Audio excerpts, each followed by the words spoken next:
This is the history on Brest. It says here that it was created for military reasons in the 3rd century by the Romans. And the chateau here in Brest is the oldest building in Brest. I love looking at these old maps. Like a whole exhibit outside here at the Mairie at Place Liberté in Brest. And then the Tour Tanguy was built in the 14th century. And there are around 1,500 Brestois around 1590. And this is what a soldier looked like back then. Oh, isn't that a beautiful painting? It's of 1776, the port of Brest. Apparently King Louis XIII picked Brest to be the principal port of the Atlantic for the French Marine. You can see it's a very important port. So this Inktober, as I've said before in previous videos, I was doing 2 lists. One Peachtober, and I was using Arch's hot press paper and using inks and gouache to create a little story related to the prompt list there. And then digitally, I chose to do Inktober, which is all Breton-based prompt words. However, I have been slacking with Peachtober. I have had way too much work to be able to do that. I've just been forgetting about it. However, with the Inktober, I have been able to continue successfully, and today being October 22nd, I have been keeping up with my little short cute illustrations. The basis of these is just I look at the prompt word, whatever first comes to mind, I draw very quickly with a little dragon. I always incorporate the little dragon. And here the word was lighthouse. And so I just looked for Petit Minou, which is the local lighthouse here in Plouzané, and I was drawing it. I forget which day it is. However, I find it very relaxing to do. There's really no pressure. I'm not expected to create any amazing artwork. However, I do want to be consistent and see how far I can take this dragon character. That is my main goal of this. And now, currently, that I'm dealing with neck issues, I have chronic neck issues because of an injury that I sustained many years ago. And every now and then it'll act up, and I have then a very stiff, painful neck, and I can't paint or lift my left arm or things like that. So in the evenings, I've been able to lay with a hot water bottle on my neck and draw with the tablet propped up on my legs. So it has been feasible. Yet anything else, because of my neck, currently I haven't been able to do. So this footage was before I had my little cervical crisis with my neck, because you can see me looking down, which right now I cannot do. So I've really been enjoying this prompt list. It has been very entertaining. One, because I love everything from Bretagne.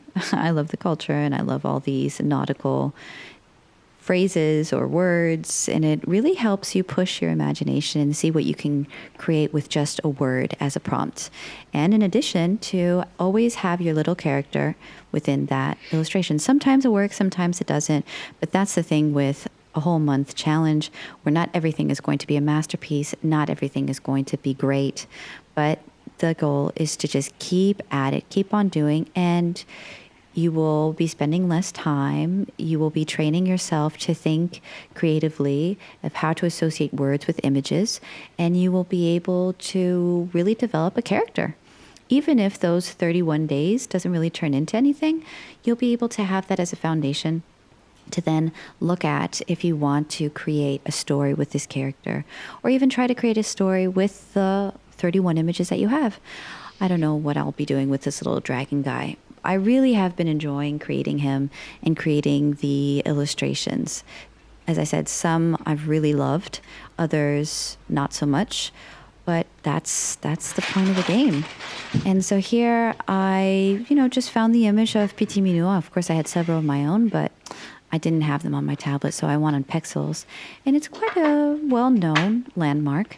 It's very pretty. There's this beautiful arch bridge that links the lighthouse to the mainland, because I believe it's not connected.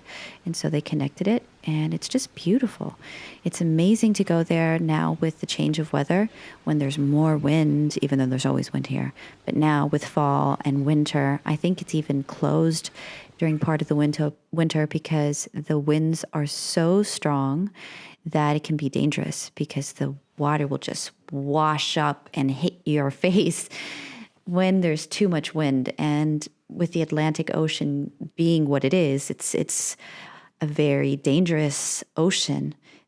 The ocean here where I live, there have been so many shipwrecks throughout history that it's known to be a dangerous ocean. So you really feel the intensity when you're standing there at the end of Petit Minou, looking out at the waves. It's just continuous waves and sea foam collecting around the rocks that are coming out of the water. And a lot of surfers do like to go into these waters because there are these amazing waves. And it's really beautiful to see them as these little miniature things just coasting along the waves while you're just observing the vastness of the ocean. Maybe that sounded a bit poetic, but it felt poetic to me. And it is a very poetic experience to go there and just to experience the force of the wind and the ocean. And it always makes me think of how life used to be when there was someone living in that light tower trying to guide ships safely to the port, because it's just so tumultuous and strenuous. And wow, I couldn't even imagine being a sailor on one of those ships. I'd probably be vomiting the whole time because I have a very weak stomach. But yeah, so I'll be adding a little time lapse of this particular illustration. And there will be an upcoming video where I do a recap of all of my illustrations, what I learned, what I didn't like, and so on and so forth. But I'll leave you now with some music. And I just wanted to thank you again for watching the video. And I'll see you guys next week. Bye.